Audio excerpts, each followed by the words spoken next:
Salam Bu Ira, perkenalkan nama saya Muhammad Dewa Arjuna dari kelas 9D absen 20. Di sini saya akan memberikan argumentasi saya dari judul rokok menyebabkan kualitas anak bangsa menurun. Pertama ada pendahuluan. Rokok merupakan salah satu topik yang terus menjadi perdebatan di masyarakat, khususnya ketika dikaitkan dengan dampaknya terhadap generasi muda.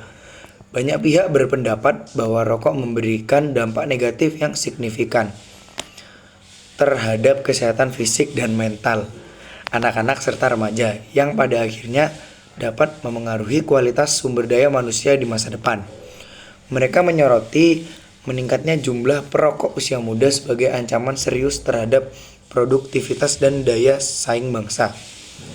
Namun di sisi lain, tidak sedikit pula yang berpandangan bahwa rokok tidak bisa dijadikan satu-satunya penyebab menurunnya kualitas anak bangsa. Faktor lain seperti pendidikan, lingkungan, keluarga, kemiskinan, dan akses terhadap fasilitas kesehatan turut memainkan peran penting. Selain itu, industri rokok juga memberikan kontribusi ekonomi yang besar melalui penciptaan lapangan kerja dan pendapatan negara dan cukai. Perbedaan sudut pandang ini mencerminkan kompleksitas masalah yang ada. Oleh karena itu, penting untuk mengkaji secara menyeluruh apakah benar rokok menjadi faktor utama penyebab menurunnya kualitas generasi penerus bangsa, atau justru hanya satu dari banyak faktor yang saling berkaitan. Ini argumentasi kontra saya. Meskipun rokok sering dikaitkan dengan dampak negatif terhadap kesehatan, tidak semua orang setuju bahwa rokok secara langsung menyebabkan menurunnya kualitas anak bangsa. Banyak yang berpendapat bahwa kualitas generasi muda lebih dipengaruhi oleh pendidikan, lingkungan, dan akses terhadap informasi. Selain itu, industri rokok memberikan kontribusi besar terhadap perekonomian nasional, termasuk menyerap jutaan tenaga kerja dan menghasilkan pendapatan negara melalui pajak yang signifikan. Beberapa pihak juga menilai bahwa merokok adalah pilihan pribadi yang tidak serta-merta mencerminkan rendahnya kualitas seseorang atau anak bangsa, selama tidak mengganggu hak orang lain dan dilakukan secara bertanggung jawab.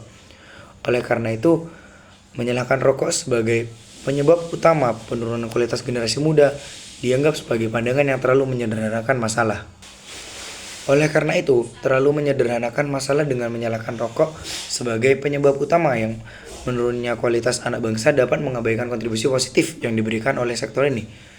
Lebih jauh, banyak pihak menekankan bahwa merokok adalah bentuk kebebasan individu yang harus dilihat dalam konteks pilihan pribadi. Tidak sedikit tokoh masyarakat, ilmuwan, atau seniman tetap berkarya dengan baik meskipun mereka perokok aktif. Artinya kualitas seseorang tidak bisa diukur hanya dari kebiasaannya merokok, melainkan dari keseluruhan sikap, kemampuan, dan kontribusinya terhadap masyarakat. Selama seseorang merokok secara sadar, tidak mengganggu orang lain, dan mampu menjaga tanggung jawabnya, maka hal tersebut tidak serta-merta mencerminkan penurunan kualitas anak bangsa. Oleh sebab itu, menyimpulkan bahwa rokok adalah penyebab utama penurunan kualitas anak bangsa adalah pandangan yang terlalu sempit. Perlu pendekatan yang lebih luas dan menyeluruh dalam melihat tantangan yang dihadapi generasi muda ini. Sekian dari argumen saya, terima kasih.